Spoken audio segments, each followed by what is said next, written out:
একজন ছাত্র 800 নম্বরের মধ্যে 200 নম্বর পেলে সে শতকরা কত নম্বর পেল? তাহলে এখানে মোট নম্বর হচ্ছে 800। তো এই অঙ্কটি আমরা ঐকিক নিয়মে সমাধান করব। তো মোট নম্বর হচ্ছে 800। তো 800কে আমরা 100% হিসাব করব যে,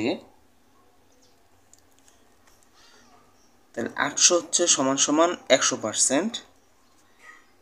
1 নাম্বার সমান সমান উপরে 100 নিচে হচ্ছে 800, আর 200 নাম্বার সমান সমান কত পার্সেন্ট? কারণ প্রশ্ন বলেছে সে শতকরা কত নম্বর পেল।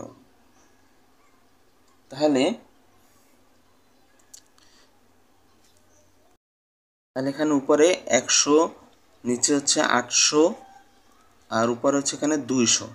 এখন যদি আমরা 0 0 কাটা দেই, ছোট করে ফেলি, আর 8 দিয়ে যদি আমরা 200কে কাটি তাহলে আমরা পাবো 8 দুগুণে 16, 16 4 5 8 40, 25।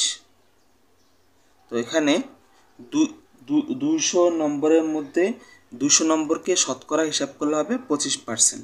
তার মানে 800 নম্বরের মধ্যে সে 200 নম্বর পেলে সে শতকরা 25% নাম্বার পায়।